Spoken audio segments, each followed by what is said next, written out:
Good evening, gentlemen and ladies. Today, Take Me to Africa is going on. And one of the top stories that is making headline today is Ibrahim Traore is making the impossible possible. Now, before we go into this very video that I'm very excited to present to you guys today, I want to ask, so tell me in the comment section, type in the comment section, what else did they told us that is impossible? Because the physics law has been broken. And here, in red soil of Africa, Burkina Faso, Ibrahim Traore is doing the impossible, the magic. So without wasting much of your time, I'm going to be playing from the video here. Credit to the person who is due, which I'm going to be including his name. I'm going to be reacting to his video about this very innovation. And let's see how it goes. And I'm going to share a very, very unsettling information about this with you guys, which you have to bear in mind about how the Western media shape the narrative of Africa about this. The plot twist to this is very important. So I crave your indulgence after this very video, which I'm going to be reacting to, and I'm going to show you that very part so that you'll be aware of it. This is the perimeter in Burkina Faso, less than 100 miles from the brutal edge of the Sahara Desert. For anyone raised on Western textbooks, the truth is simple. Farming here is impossible. That's what we're taught in school. And yet, under this relentless heat, they're forcing the earth to produce rice, wheat, onions, and strawberries. They're even growing real apples, a crop once thought native only to Europe or the US. Today, Burkinabe farmers are proving the world wrong. At this centre, we produce cocoa seedlings, and beyond that, we're experimenting with coffee, apples, and everything else related to agriculture we thought couldn't be produced in Burkina Faso. That's what we're trying to develop to show the world that it is possible. Just look at these massive pineapples being harvested by hand and shielded from the sun by simple paper bags. L'ananas du Faso. This goes beyond the crops. They're even raising fish in the middle of the desert. So how are they doing it? The Burkinabe are deploying clever, resilient methods to make this happen, and everyone is involved, including President Ibrahim Traoré shows up in military fatigues deep in the fields. He's physically inspecting bags of tomatoes and talking directly to the farmers whose hands feed the nation. His message is chillingly clear.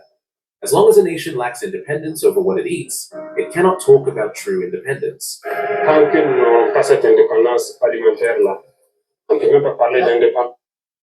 That changes everything. If you don't remember that very statement, that was a statement that was made in 1987 by Thomas Sankara while being interviewed by a white journalist lady.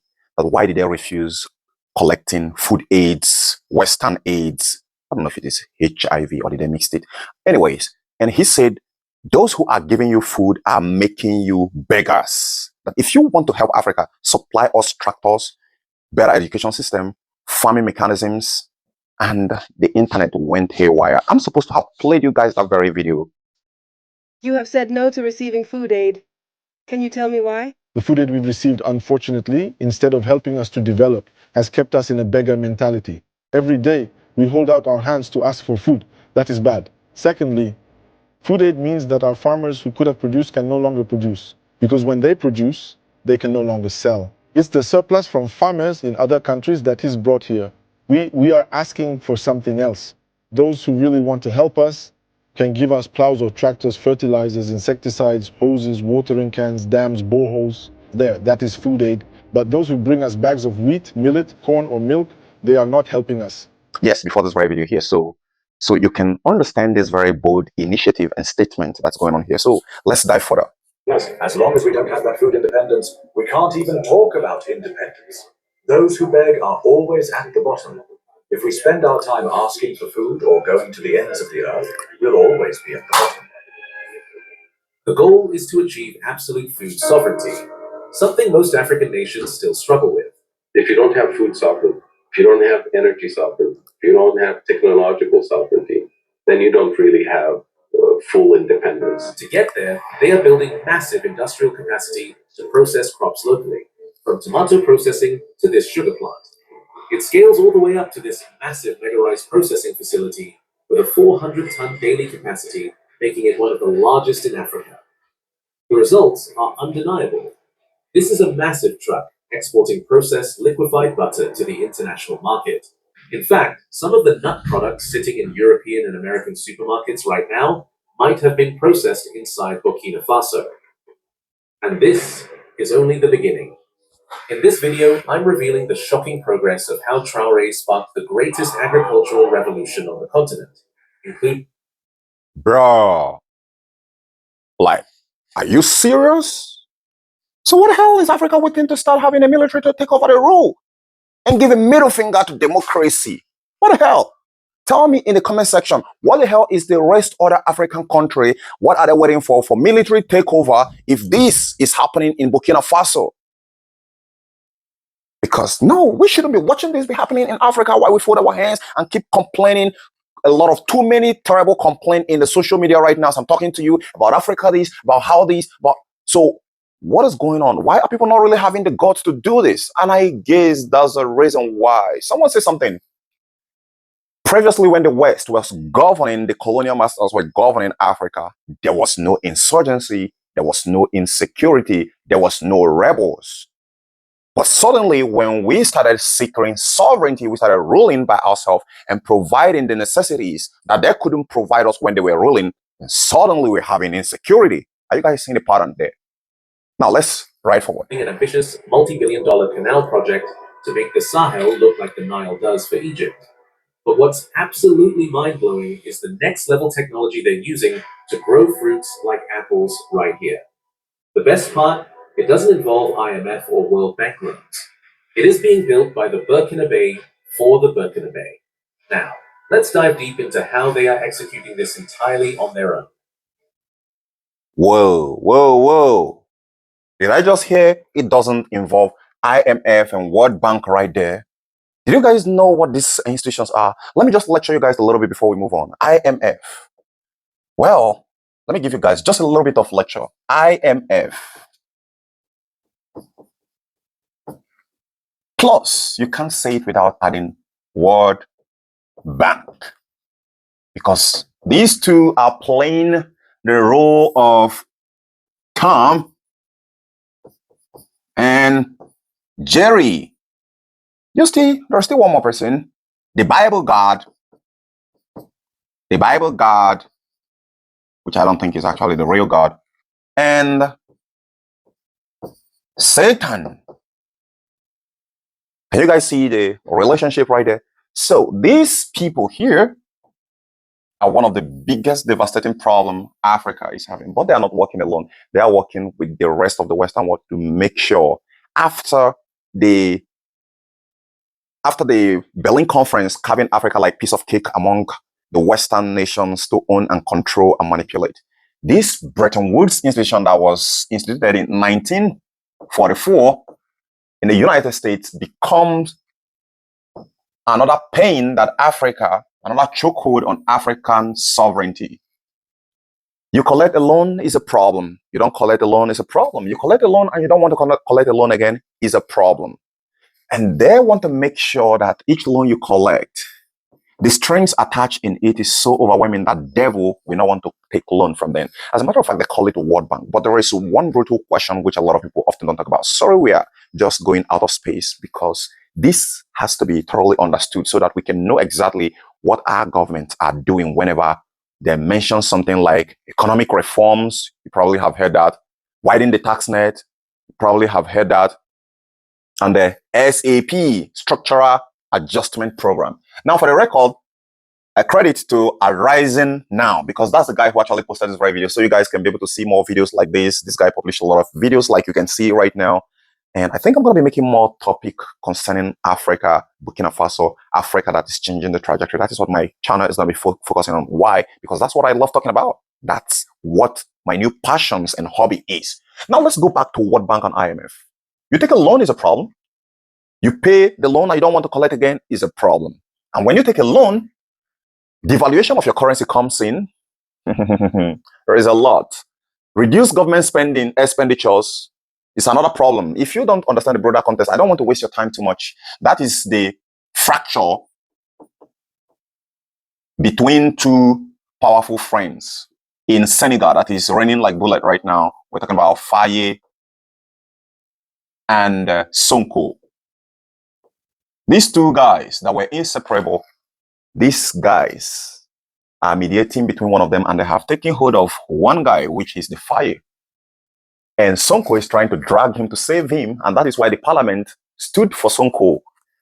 Maybe you guys should dig a little bit more deeper so you can understand whenever IMF is mentioned, it is actually more like the other side of the dark side, the devilish part of the Western world that is built to destroy Africa, to keep Africa controlled and destabilized by using loan, debt. This is not allegedly, so you can make your own research. Now let's try to further. So for Ibrahim Traore to do this without IMF and World Bank, it deserves more than Nobel Relative Prize. So let's go further. This is Arisen Now. Welcome. Just as Burkina Faso is fighting a fierce war against terrorist groups, it has launched an equally aggressive war against a food crisis that has plagued this desert-adjacent nation for decades. This is the Agro-Pastoral and Fisheries Offensive, an almost $1 billion initiative launched by Captain Ibrahim Traoré's government to end Burkina Faso's historical reliance on foreign food imports and establish absolute food sovereignty.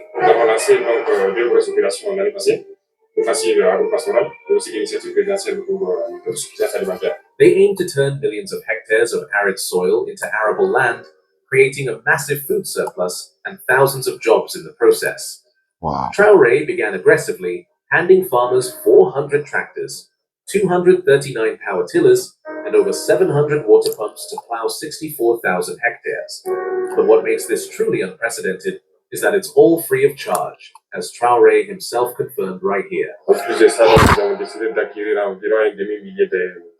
addition to that, we decided to acquire about 500 tractors for this season. It must be said that these tractors will be used to plow the land for free of charge for this rainy season, which is about to begin. The objective is to truly achieve food self-sufficiency.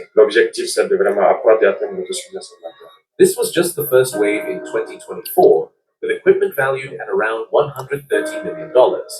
It included nearly 69,000 tons of fertilizer, 18,000 tons of improved seeds, and thousands of tons of fish feed and fodder. Then, in May 2025, Traoré shocked the world again. He escalated the offensive, handing over 608 more tractors and equipment valued at nearly $180 million. It's all funded locally by redirecting state revenues, specifically from the nationalization of gold mines, stripping assets from foreign control to feed the nation. In total, over $300 million in equipment has been given to farmers for free. Do you remember that around this exact time in 2025? Wow. So tell me exactly what Nigeria is busy destroying themselves with tribalism, religion, when forgetting the primary objective of what development should be. Or is it by design? Because there is something very unsettling. The British were using divide and rule across different parts of Africa until they stumbled upon one different, unique tribe in Africa. And suddenly, they quenched the thirst for divide and rule system, just died. You're interested in finding about that very country? I'm going to talk about it on the next video. Now let's proceed. US General Michael Langley publicly complained that Burkina's junta regime was misusing its gold reserves. Whether it's their gold reserves, that is all those proceeds are just in exchange to protect the junta regime. You see, they weren't happy to see Traoré helping his people for free, because in the Western system, there is no such thing as a free lunch. Now take a look at the fruits of this initiative. Look at these green rice fields producing full, long grains. Look at the wheat growing in a place that used to be prone to severe drought. They now operate a rice processing facility that ranks among the top 10 largest in Africa. In fact, in 2024 alone, Burkina Faso produced 6 million tons of cereals, more than enough for their entire domestic consumption. Now, let me chip in something very fast. Sorry, guys. This is how I pause and play, and explain some things to you guys. We talk about Solomon Langley. If you don't remember, there has been that kind of a chess play. And why did I send that very guy? I'm going to explain to you guys just a little bit. There is what I call U.S. secrets,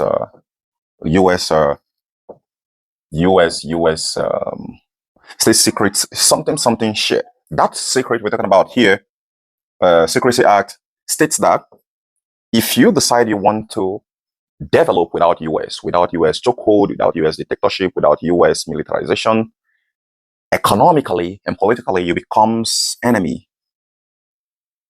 of the US. Do you understand what that means? Now let's go further. If you create a technology that tends to liberate the people and decentralize the power, it becomes automatically classified, except you have to sell it to military of the US so that they can shelve it and never come outside again. Do you understand what that means? Now, as for the Solomon Langley, that pattern has played before. I remembered the American and British coming to give Yakubu Gowon power in 1966. 1966 Nigeria coup.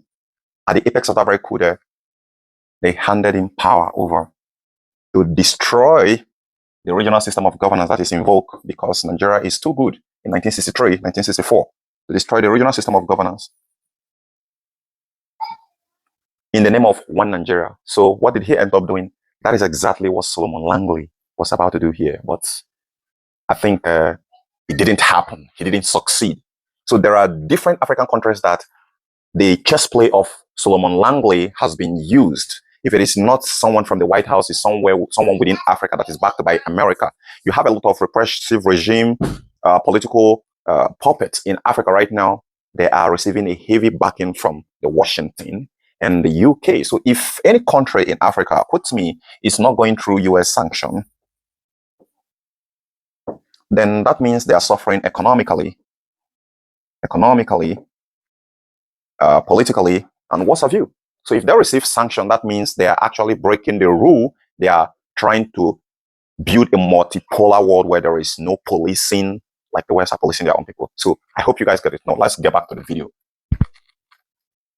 And that doesn't even count all the fruits they are producing, or the wine brewery they recently restarted after it was reportedly sabotaged by imperialists, as Traoré explicitly called them out.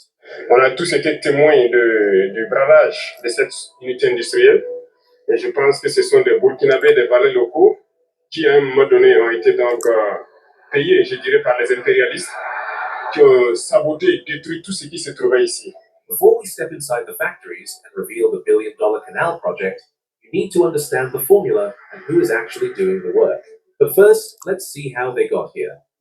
Traoré is driving this revolution through two major programs: the offensive agro-pastoral we just saw, and a unique presidential initiative designed for total statewide mobilization. It's a mandate that requires public institutions, universities, and the military to step away from their desks and into the fields. Machinery is one thing, but using it effectively at scale is another. This is where the strategy gets wild.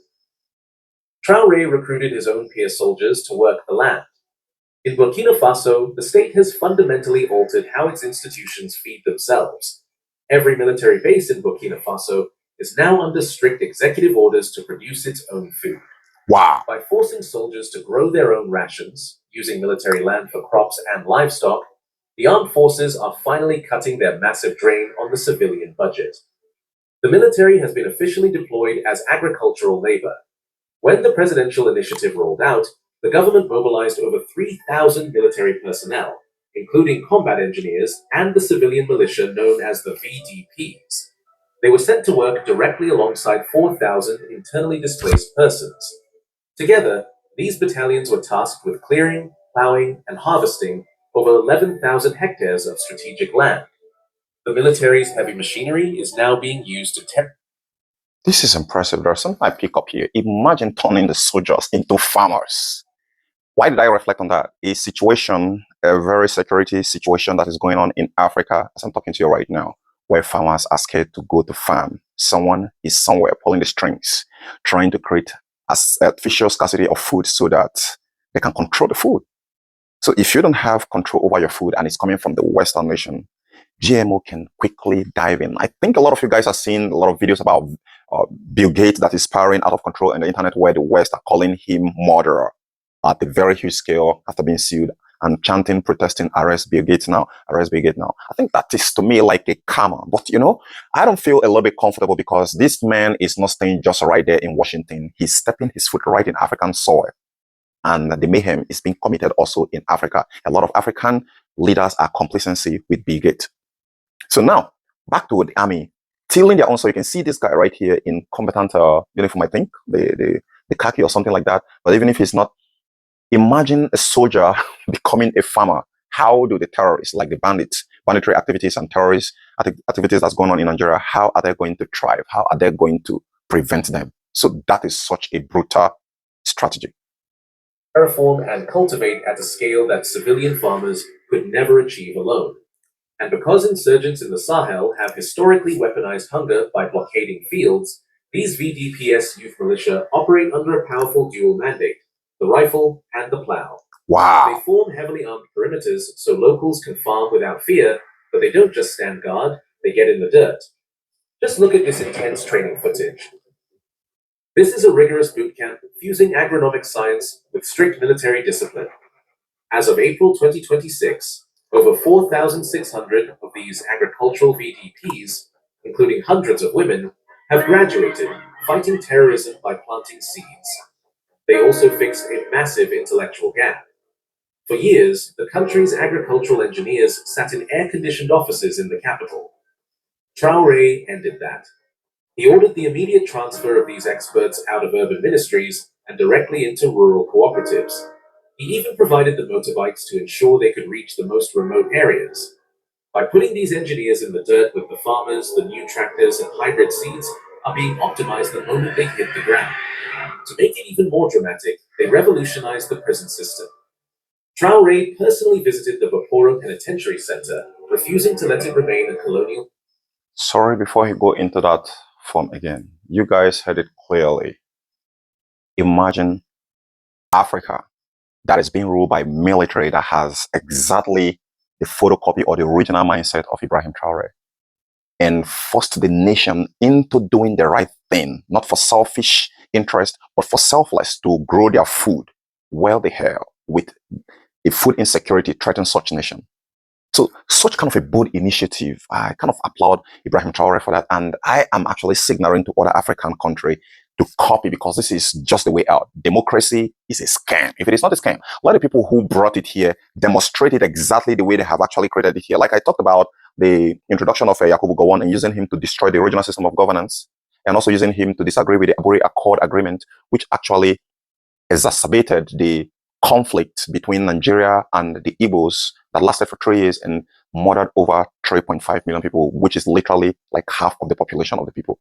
So if the Western world didn't step foot into using one of our own, like they wanted to use Solomon Langley here, the US, or the way they used Obama to remove Goodluck Jonathan of Nigeria, when Nigeria economy in 2012 to 2014 was, the total GDP was hitting about $500 billion. If suppose Jonathan is a military personnel with the mindset of Ibrahim Traoré, that wouldn't have happened. Nigeria wouldn't be facing a devastating hunger, poverty, devaluation, currency devaluation, and living in the most devastating poverty level ever recorded in the history of humanity. So I still applaud him now here. I think this is where he's rehabilitating the prisoners, not just into staying in the cell, but to work in the farm. I think the US doesn't like that, because that is making use of every available resources where everyone works for the growth of the nation. That is the real independence, and not the independence on paper. Style holding cell. Instead, he humanized the facility. The inmates are now trained in agricultural techniques, learning to grow and care for crops using modern farming tools. In fact, they have managed to cultivate a massive 40-hectare cornfield right in the middle of a dry area. The state is turning every available human resource into a builder of the nation. Et nous ne souhaitons pas que nos prisons soient à l'image de celles des impérialistes. Nous avons décidé d'humaniser nos prisons. Voilà pourquoi nous avons d'abord commencé à travailler avec ici l'échantillon pour que vous puissiez apprendre, vous reconvertir et être utile à la société. Once the youth, farmers, and soldiers were mobilized, the transformation began. They started with staples: rice, maize, and wheat, because those are the calories that keep the nation alive. Historically, Burkina Faso was trapped in a post-colonial agrarian paradox. About 80% of the population worked in agriculture, yet the country functioned as a net importer of basic survival food. They were exporting raw, unrefined materials like gold and cotton to the West, while importing incredibly expensive, subsidized food just to survive. Before this revolution, the country... Well, he just touched one of the most concerning and unsettling problems of Africa right there, where Africa ships its commodity as raw material to the Western world and import it back at more than 1,000% markup price. And this man just solved that very problem. You know exactly, do you have any idea the gravity of the situation and tension that he is sitting on? I think that is why he is just such a blueprint for African development that everyone is talking about, African new renaissance, that every country in Africa should copy. Even though if we are not going to unify the borders, at least if we have up to half or two-thirds of African 54 countries having the ripple effect of Ibrahim Traore, I bet my life on the line. No Africa is going to risk its life in Mediterranean Sea trying to go to do many a job in the overseas or getting trapped in Libya prison. Not even single one. But because we're having a parallel system, we call it democracy, but it is not actually the will of the people that is ruling.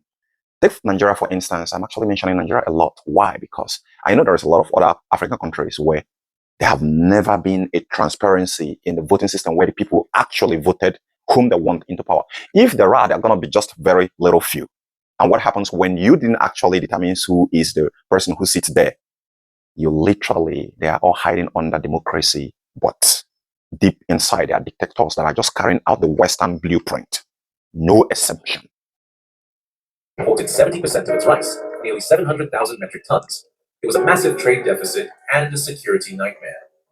Traoré knew food sovereignty was national security, so he moved fast. Look at this. 800 hectares of land completely underwater. You might wonder how they get that much water in the Sahel. Here is the story. This is the Douro perimeter, heavily engineered for dry season production and powered by the Kirchi Dam. It uses a solar-powered pumping station that delivers an incredible 9,720 cubic meters of water every single hour. This is land transformation at a pace the modern Sahel has never seen before. And just 150 kilometers away from Douro, in a place called D, where Burkina Faso meets the edge of the desert, you see the real transformation. But first, here is the harsh truth. Burkina Faso actually sits on roughly 500,000 hectares of highly developable lowlands. For decades, past governments largely ignored this geographical blessing, leaving less than 10% of it exploited. Captain Traoré knew that spending billions to import over 700,000 tons of Asian rice every single year was an economic death trap. He knew you can't have a revolution without dams, so the state redirected capital to revive dormant irrigation zones and build new ones. Take the Soum Dam project in Nanoro. Under Traoré's mandate, the government poured in the capital to finish it. By early 2025, the dam was fully online, watering over 1,000 hectares of previously scorched earth. It operates like a machine, engineered to pump out 7,500 tons of rice and 2,500 tons of maize every single year.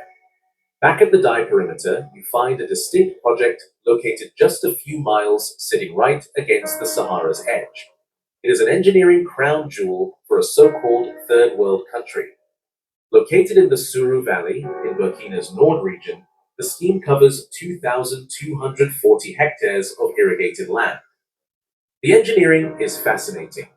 They use Archimedean screw pumps to lift water from the Suru River.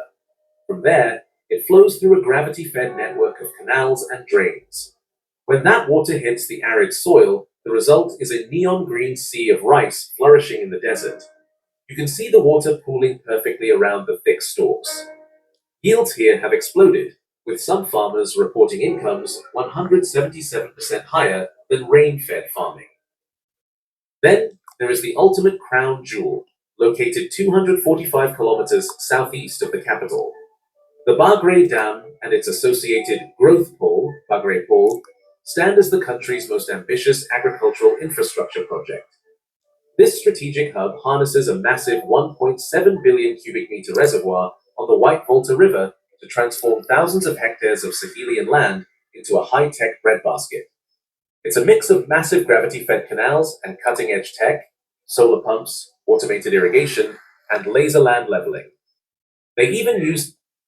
Okay, before he still go further, did you remember this pattern at play here? So we have someone who have actually studied what has happened in the past, the failures of most powerful African leaders who give middle finger against the Western established norms and colonial masters. And he is replicating exactly the same thing, just with a different power with a different upgrade. He is making friends, ally with people who America doesn't like, because that is the only way to keep America in check. We're talking about China, Russia, North Korea. Are you paying attention?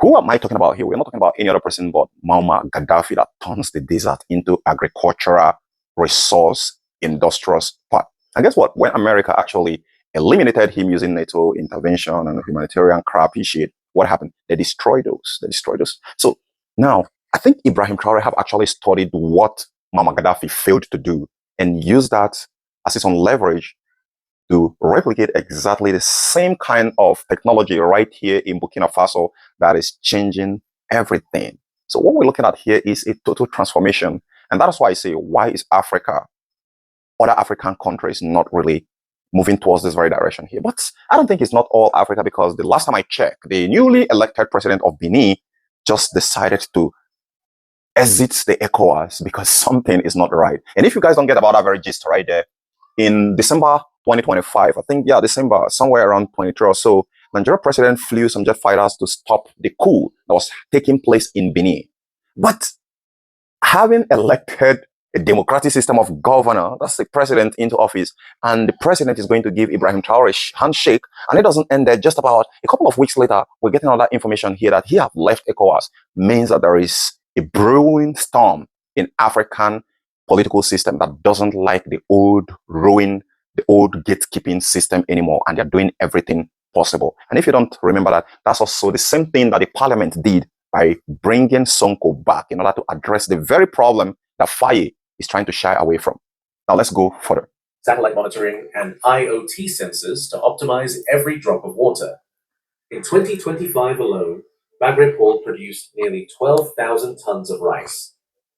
The days of slow, back-breaking manual labor are fading. Burkina farmers are now operating heavy harvesters that tear through fields at high speed. In places like Banzon, modern irrigation is pulling 6 tons of rice per hectare. Listen to this local farmer testifying on camera about how their harvests have exploded up to 5 tons per hectare. Mais on ne gagne pas beaucoup. Pour rendement, il est très faible. Vite, on devient à l'écart. Mais actuellement, avec l'accompagnement et les formations dans les champs, avec le matériel des tracteurs, actuellement, il est à ta droite, et ça, on devient. The maize production is equally impressive. Farmers are harvesting so much corn that transport trucks are literally overflowing as they unload the grain. Rice and maize were just the warm-up. The real agricultural rebellion is happening with wheat. For decades, Western agronomists told African leaders that growing wheat in the Sahel was climatically impossible. That expert advice conveniently forced Burkina Faso to hemorrhage $75 million every single year to import 193,000 tons of wheat from places like France and Poland. Traoré decided to test that theory himself. He launched a domestic wheat campaign in 2023 with a tiny experimental patch of just 125 hectares. The experiment worked perfectly. By the 2024 season, the state aggressively scaled that footprint to 1,342 hectares, yielding nearly 2,600 tons of wheat straight from their own soil. You can see the golden wheat fields swaying in the Burkina wind right here. To make sure they never have to beg foreign monopolies for seeds again, the government launched a massive 5,000 hectare wheat seed production bank. Growing millions of tons of cereals creates a massive new challenge: processing. If you export raw grain and import flour, you are still operating as a colony. Harvesting is only step one. To secure the supply chain, Traoré's administration began building and reviving a massive industrial base to process every single grain locally. Take a walk inside the Minofo wheat factory. Under the new regime's mandate, this facility absolutely exploded, tripling its annual production capacity from 9,000 tons to 32,000 tons today. It currently runs a 150-ton daily capacity and is preparing to expand even further. For rice, the industrial scale is equally aggressive. The state established major processing plants like the massive facility in Kamsila, which swallows and processes 400 tons of rice every single day. It is currently among the top 10 largest rice processing facilities in Africa. Watch these ultra-modern optical sorting machines filtering the local rice down to the megapixel level, packing it neatly into branded bags ready for the supermarket shelves. Okay, before you watch that, I have something to chip in. I have been asking myself, what's the difference? But I actually know the question. It's more like a rhetorical question, but I actually know the answer. What exactly is China doing differently that the rest of Africans are not doing? China, let's put China here. What is China doing that Africa is not doing different, that is Africans are not doing? And it just dawned on me right now that this man here just did the impossible. And tell me what I've been doing all this while without actually following up. I mean, this guy, literally, the Arising Now, just give a broader context of what leadership should be. And I'm beginning to see why democracy is a scam. It's a scam. On the second phase, literally, with mechanized farming, with an output that is making it look like, in fact, they have defied every established norms. The wheat can grow in Africa as they told him, and he grows it. The apple, he grows it. So what lies, what other lies are they telling us that is impossible? That we have to import, we have to live by the chokehold, by their rule, by their gatekeeping that we need to break. Now, there is something even much more fascinating why I decided to pause this video. There is an old man, a video which I'm going to share with you guys later, that was saying something that he read a book in Germany, and that book, quickly, when his mentor saw him, a white man, he came and grabbed it and said, that book is not meant for third countries, third world countries that not even, no, it's not Italy. There is another country he called that is actually Western countries that they are not even allowed to read this book. And one thing that I found very fascinating in that very book, he goes, that no nation on earth will develop economically, politically, when they are mixed up together, that they have to divide along tribal lines, because there's always going to be conflict here and there. And he gave a critical example of the reason why Nigeria is not developing. That the creation of Nigeria and packing both mice, dog, cats, literally everything, and pack them together is distorting Nigerian growth. A lot of different ethnic and religious mindsets, trajectories are acting as a counterweight to development. And I begin to see the reality there. Because when you have a lot of different ethnicities with the different religious views, these ones will say they need this even when they don't need it. These other states will say they need that when they don't even need it. And the worst of all, it is a democratic system of governance, which is a perfect tool the Western world creates for destabilization. And what do I mean by that? When you give Mr. Paul, let's say that this is Nigeria, that this whole thing is going, Burkina Faso should be all over the news by now. This is how the democracy is, right? I'm going to put D right here.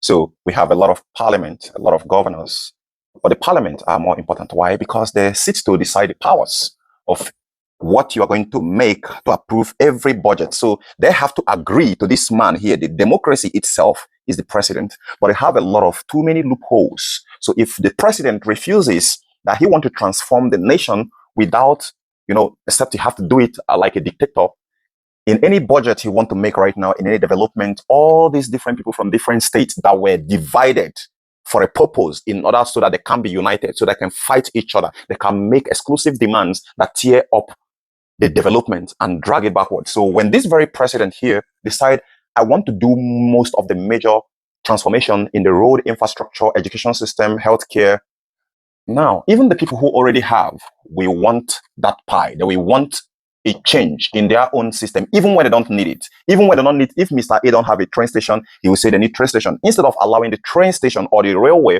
to pass only through the economical values and potential states that actually have it. This also will demand, okay, if you're sharing tractor from Mr. A, we're also going to need tractors, even when they don't need it. Even when they don't have an edible land that can be able to cultivate and grow crops or livestock that's going to contribute to a greater revenue generation by the center body here. Now, here is another bigger, broader spectrum about the scam of democracy. If suppose that the West decide they want to penetrate to bring this very administration down because their GDP suddenly hit $1 million. Now, they don't need to fight this man directly. They don't need to come to the middle, the man, the president directly. What they need to do is to lobby one of these guys here, attack one of these guys here, and promise him heaven. Look, I want you not to agree with what they're going to say. I want you also not to agree with what they're going to say. I want you not to agree with what they say. So when they buy up to 2/3 of the parliament, then this man cannot be able to make any decision or pass any bill or any budget or build any project. And that is a destabilization right there, because they have fractured the system against itself. But in a military regime, let me still go back to that very man's word, or maybe we'll have to go, I have to play that very video so I don't waste your time. In military regime, you can't do that. And that is why you are seeing China flourishing. The stocks is always going high. Industrial scale is going high. Development is going high. Everything. And the last time I checked, American government is screaming overcapacity. Have you heard that before? That China is having overcapacity. That is, that they are developing too much, that they are building industrial, the development is too much. You know what it means? And America doesn't like that. So that is why you are seeing economic sanctions, a lot of different economic war between US and China. Because literally, why the rebels and a lot of conflict is going on in Burkina Faso and some other Sahel state right now is because US and the West saw this coming. They don't want another China. I want to create a multipolar world where there is no policing. Now let's go back to the video. So we see His Excellency, Captain Ibrahim Traore. I wanted to address this by providing processors with these latest generation optical sorters. These optical sorters are equipped with 64 million megapixels of capacity to sort out impurities, calibrate the rice to make it very clean and produce a high quality product. So the national rice is competitive, both nationally and internationally. While official numbers for the cereal production breakdown are still rolling in, the projections for the 2025 to 2026 season are monumental. They expect to pull in 2.68 million tons of maize, roughly 2.4 million tons of sorghum, over 1 million tons of paddy rice, and 1.1 million tons of millet. Either way, they are now pushing past 6 million tons of total cereal production, which is more than enough for home consumption. Farmers are no longer waiting for the rainy season. They are harvesting rice and maize twice a year, effectively doubling the country's agricultural calendar. As a direct result, by late April 2026, the Burkinabe government completely halted the import of rice from abroad. They made the move to prioritize local farmers, a decision that signals exactly how much production they have already secured. Imagine achieving these mind-blowing results using fragmented water systems across the country. Now, imagine when all of these dams, small canals, and rivers are connected together. Water moving from west to east, from south to north, and vice versa. This is exactly what will happen when a giant billion-dollar canal is built. But before I reveal the details about that, did you know arid Burkina Faso is now growing apples? We cannot talk about this agricultural revolution and forget the fruits and vegetables. For decades, the global market dictated what an African nation could grow. Fruits like pineapples, apples, and cocoa were supposedly reserved for tropical coastlines. But the Burkinabe have stopped listening. They are using the irrigation infrastructure from the Bagre and Soum dams to create microclimates where these crops thrive. It's a psychological breakthrough which proves that sovereignty is not just politics alone, but what you can pull out of the ground when everyone else said it couldn't be done. Take the Ananas do Faso project.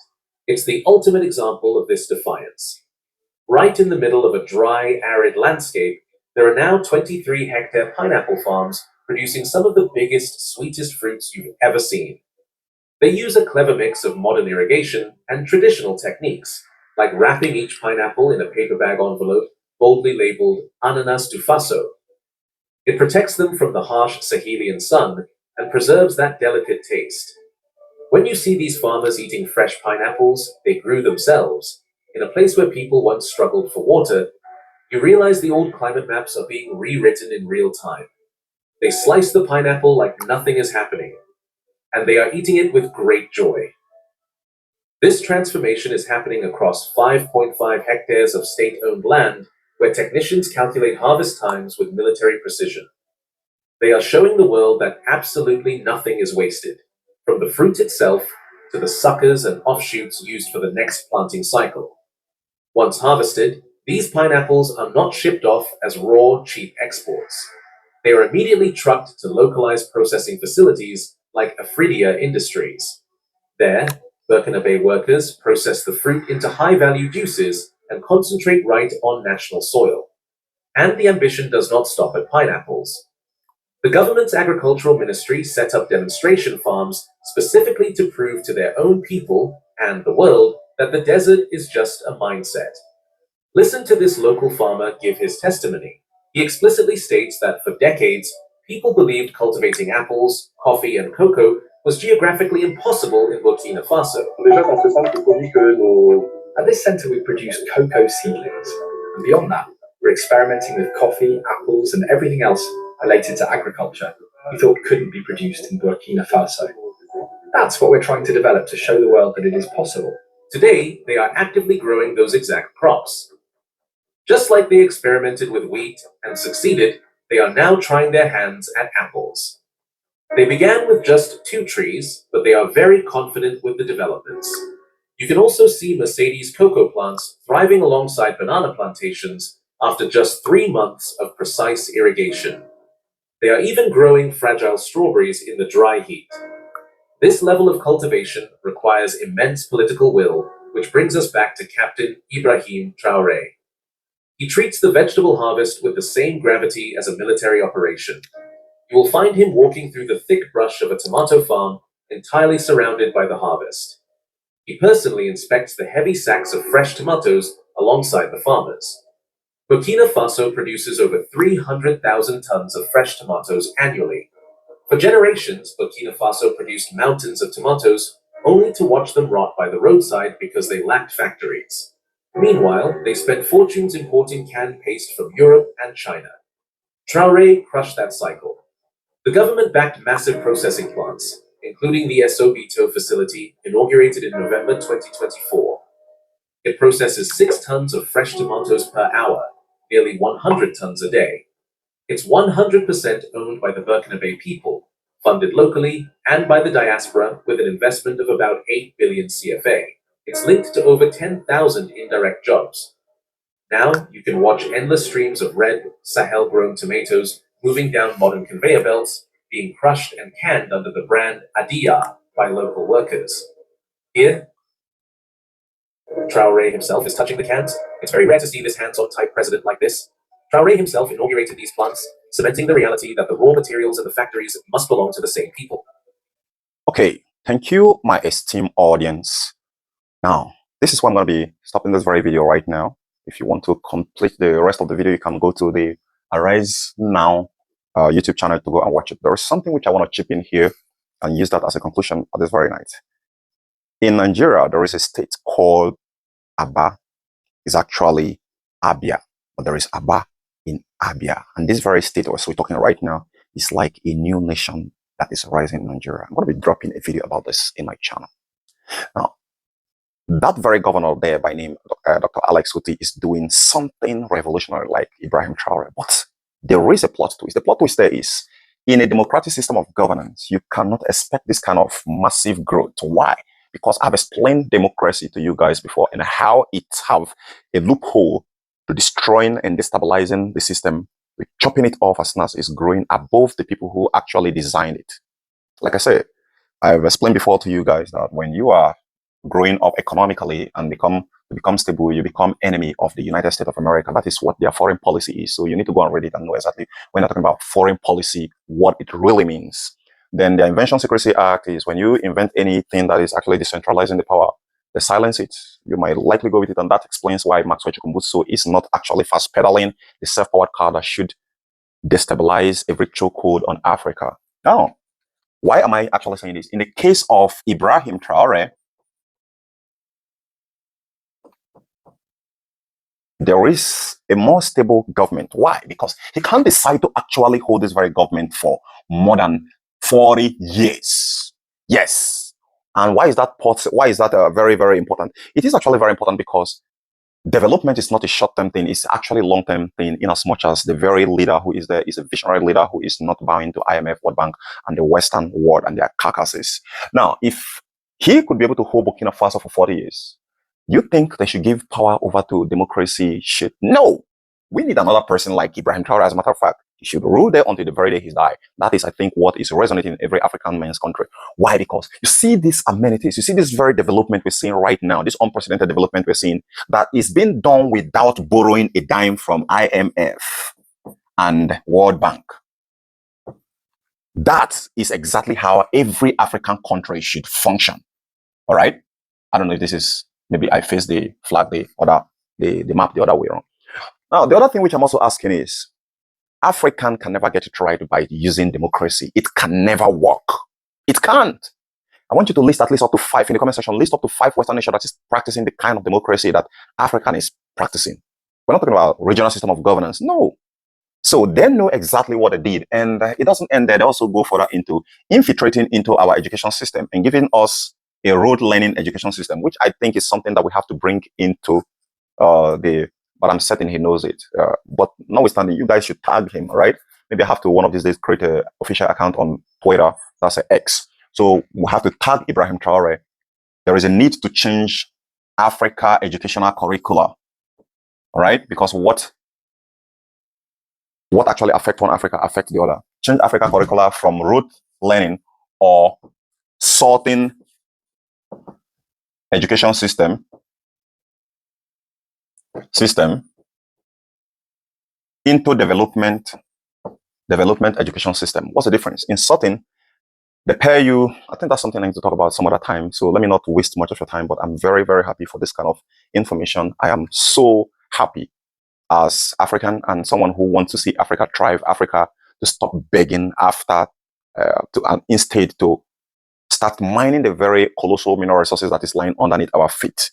So with that said, Africa need to cut off from the roots or sorting educational system into development educational system. What's the difference? In sorting, they made your fellow person your enemy. You race against your fellow person. You see your fellow person as your competitor. Why in development education system, which is competency-based curriculum system, the kind of type that Kenya is practicing, nobody is your competitor but your own self. Your old self becomes your competitor. And in that, you are not tracking your development or your financial growth or success based on how many people you demonize, how many people you are financially buoyant or much more than, or how many people you are much more financially competent than. That is not how success or growth should be measured.